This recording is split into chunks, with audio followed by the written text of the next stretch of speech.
Did you know that during the development of Final Fantasy VII, series creator Hironobu Sakaguchi's mother tragically died? At the time, Sakaguchi wanted to tell a story showing that just because someone has passed on, it doesn't mean that they are gone. He also wanted to display a realistic death rather than a Hollywood-style sacrificial end. Sakaguchi's desires developed into the life stream in Aeris's iconic death. The characters continuing with their lives and their efforts to save the world are a reflection of his own feelings coping with his loss and trying to move on. Here's one piece of trivia that's often suggested. Final Fantasy gets its name from the fact that the series creator Hironobu Sakaguchi wanted the game's title to reflect his feelings at the time of its development. It was his last chance to make a successful game. He was ready to quit the game industry and go back to university where he'd have to repeat a year of study and be surrounded by strangers. To him, it really was a final situation, and so the name Final Fantasy was born.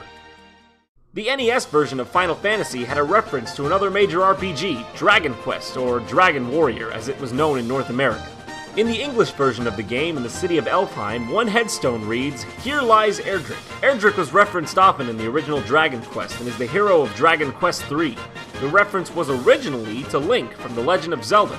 It was changed back to Link in later editions, including Final Fantasy Origins, the Game Boy Advance version, and Final Fantasy 20th Anniversary Edition for PSP and iOS devices.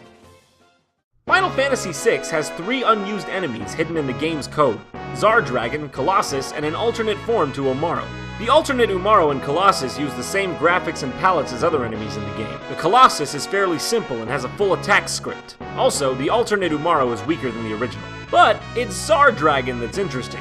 It has no script, so when the battle is executed, all it does is attack repeatedly. Which is odd, because there's a line of battle dialogue for the enemy, as if it was meant to be fought.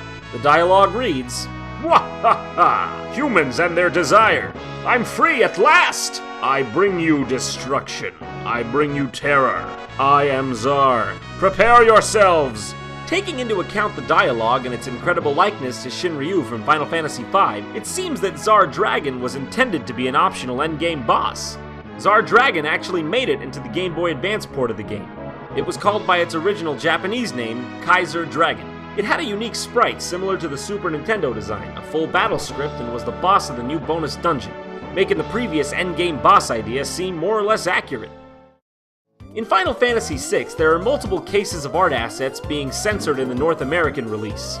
Here you can see the Japanese Esper Siren sprite showed her naked from the waist down, but was covered up for American gamers. The Esper Starlet was also somewhat censored, having a large, distinct cleavage in the Japanese version, but not in the North American version.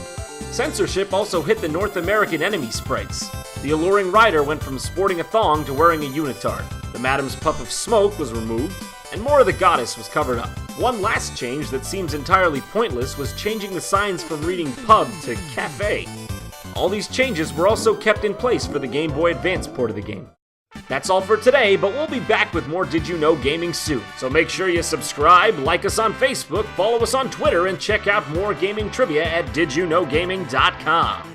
And hey, we've also opened up an online store with Did You Know Gaming themed shirts. If you're a fan of Pokemon or The Legend of Zelda, check out the videos and the annotations on screen. And also, it wouldn't hurt to subscribe yourself to JonTron.